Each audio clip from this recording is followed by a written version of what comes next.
எல்லாருக்கும் வணக்கம். இந்த வீடியோ எதுக்காகன்னு உங்கள் எல்லாருக்கும் தெரிஞ்சிருக்கும்.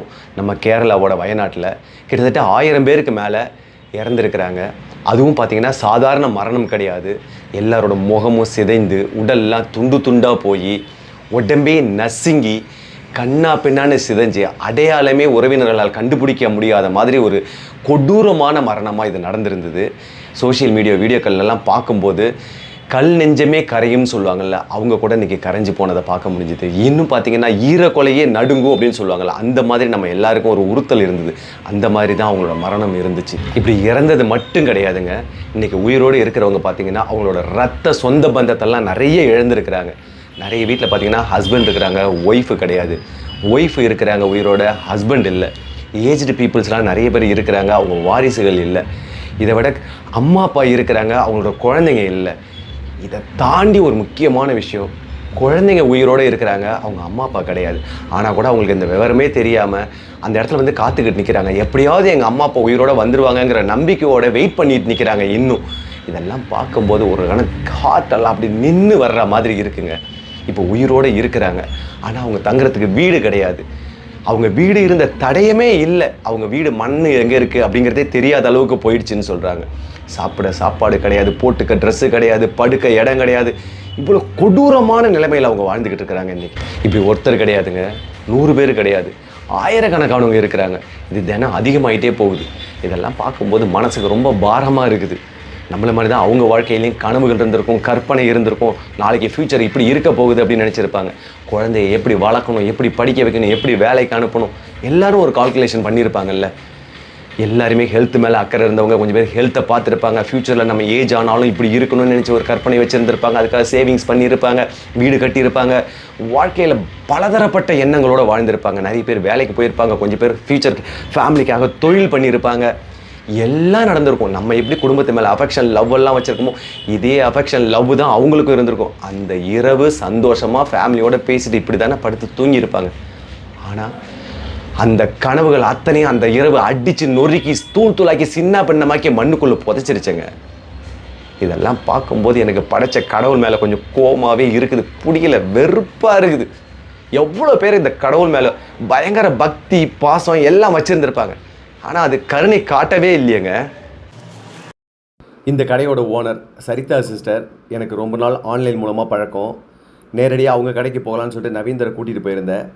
அவரும் கரெக்டாக எப்படி பார்க்கணும், எப்படி வாங்கணும், நம்ம ஃபேமிலிக்கு வாங்கினா எப்படி பர்ச்சேஸ் பண்ணணும், அந்தளவுக்கு பொறுமையாக நிதானமாக நல்லதாக பார்த்து தான் வாங்கணும் அப்படிங்கிறத எனக்கு ரொம்ப சொல்லி கொடுத்தாங்க. இவங்க தான் அந்த சிஸ்டர், கடையோட ஓனர். நிறைய பார்த்து எங்களுக்கு நல்ல விஷயங்களாக சொல்லி இப்படிலாம் செலக்ட் பண்ணி எடுக்கணும் அப்படிங்கிறதெல்லாம் அவங்களும் சொன்னாங்க. அதுபடி தான் நாங்களும் வந்து நல்ல குவாலிட்டியான டிஷர்ட் நம்ம ஃப்ரீயாக கொடுக்குறோம் அப்படின்னு நினைக்கக்கூடாதுங்கிற மாதிரியே பார்த்து தான் நாங்களும் வாங்கினோம். ஸோ நவீந்தர் அந்த விஷயத்தில் ரொம்ப கை திறந்தவராக இருந்தார். ஸோ அது எனக்கு ரொம்ப உதவியாக இருந்துச்சு. வாங்கின அத்தனை விஷயத்தையும் ஒரு இடத்துல ஒன்று சேர்த்தோம். கிட்டத்தட்ட பார்த்திங்கன்னா ஜென்ஸுக்கு ஒரு 50 நம்பர்ஸ், லேடிஸ்க்கு பார்த்திங்கன்னா 90, இந்த மாதிரி வந்து ஒரு 50 நம்பர்ஸ், கிட்ஸுக்கு பார்த்திங்கன்னா ஒரு 70 நம்பர்ஸ். அதை இல்லாமல் பெட்ஷீட்டு, லுங்கி, லேடிஸோட இன்னர், கிட்ஸோட இன்னர், இது மாதிரி நிறைய விஷயங்கள் அந்த சிஸ்டரே எங்களுக்கு ஹெல்ப் பண்ணாங்க. மொத்தத்தையும் வாங்கி ஒரு பண்டலாக நாங்கள் பேக் பண்ணி முடித்தது நவீந்தர் கைப்பட அதில் தனித்தனியாக பிரித்து யாரும் அலையாமல் தேடாமல் எடுக்கணுங்கிற மாதிரி பிரித்து எழுதினார். இந்த சிஸ்டர் பர்டிகுலராக நான் இவங்களை சொல்லியே ஆகணும். இந்த கடையில் பில்லிங் செக்ஷனில் ஒர்க் பண்ணுறாங்க. ஏன் இவங்களை பற்றி நான் தனியாக சொல்கிறேன் அப்படின்னா, நம்ம கூட ஏதாவது ஜாயின் பண்ணி அவங்க பண்ணணும்னு மனசு விரும்பி எங்ககிட்ட பார்த்திங்கன்னா அவங்க சேலரியிலேருந்து 50 சாரியை வாங்கி இதுக்கு டொனேஷனாக அவங்களும் கொடுத்துருக்குறாங்க. இந்த இடத்துல அவங்களுக்கு நான் ரொம்ப தலை வணங்குறேன். அந்த பண்டில் முழுக்க அவங்களோடது தான் 50 சாரி கொடுத்துருக்குறாங்க. இதுவும் அடிஷ்னலாக நம்மளது இல்லாமல் கொடுக்க முடிஞ்சுது. கடையோட ஓனர் சிஸ்டரும் ஒரு சின்ன கிஃப்ட் கொடுத்துருந்தாங்க. மொத்தத்தையும் கடகடன்னு ஈவினிங் ஆகிடுச்சு. நாங்கள் மத்தியானம் போனதுக்கப்புறம் பேக் பண்ணி உடனே காரில் எடுத்துகிட்டு நாங்கள் தாம்பரம் முடிச்சூர் போகணும். இது பார்த்திங்கன்னா பழைய வெண்ணாரப்பேட்டை. அதுக்கும் ரொம்ப தூரங்கிறதுனால ரொம்ப வேகமாக நாங்கள் எங்கள் வேலையை ஸ்டார்ட் பண்ணோம். பீச் ரோடு வழியாக தான் நாங்கள் போனோம். இருந்தாலும் நவீந்தர் கொஞ்சம் நிறைய மார்னிங்லேருந்து அலைஞ்சதுனால டயர்டாக இருந்தாங்க. இருந்தாலும் விடலை, எனக்காக நிறைய கூடவே இருக்கணுங்கிறனால பயங்கர வேகமாக ஓட்டிகிட்டு இருந்தாங்க காரை.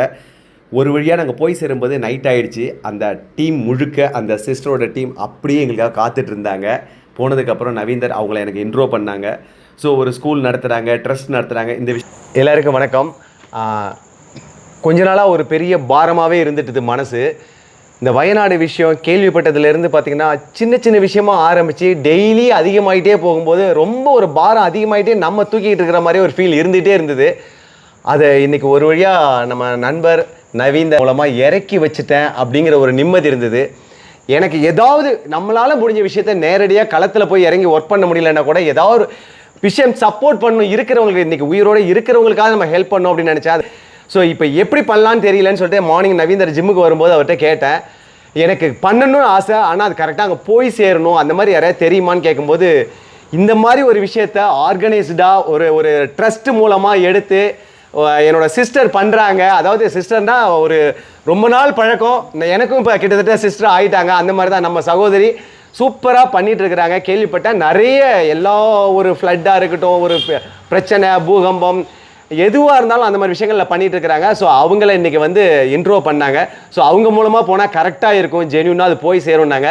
ஸோ நானும் வந்து சரி இன்றைக்கி நம்மளால் முடிஞ்ச விஷயத்த பண்ணுவோன்னு சொல்லிட்டு நம்ம ஆடி ஃபிட்னஸ் ஃபேமிலிக்கே சேர்த்து தான் நான் இதை பண்ணியிருக்கிறேன். என்னோட இண்டிவிஜுவலாக நான் நினைக்கல இதை. ஸோ மொத்தமாக எல்லாருக்கும் சேர்த்து இதை பண்ணியிருக்கேன். நம்மளால் முடிஞ்ச ஒரு சின்ன உதவியை பண்ணியிருக்கிறோம். ஸோ நம்ம பிரதருக்கு வந்து நான் எப்படி தேங்க்ஸ் சொல்கிறதுன்னு தெரியல. ஏன்னா நான் சேர்க்கணும்னு நினச்ச விஷயத்த கரெக்டான இடத்துல கொண்டு வந்து என்னை காமிச்சிருக்காரு. வந்ததுக்கப்புறம் அவங்க ஒரு பெரிய ஸ்கூல் நடத்துகிறாங்க, நிறைய ஸ்கூல் பிரான்ச்சஸோடு நடத்துகிறாங்க இந்த சிஸ்டர். ஸோ அதெல்லாம் பார்க்கும்போது ரொம்ப பிடிச்சிருந்தது. இந்த இடத்துல நான் கரெக்டாக வந்திருக்கேன்னு தோணுச்சு.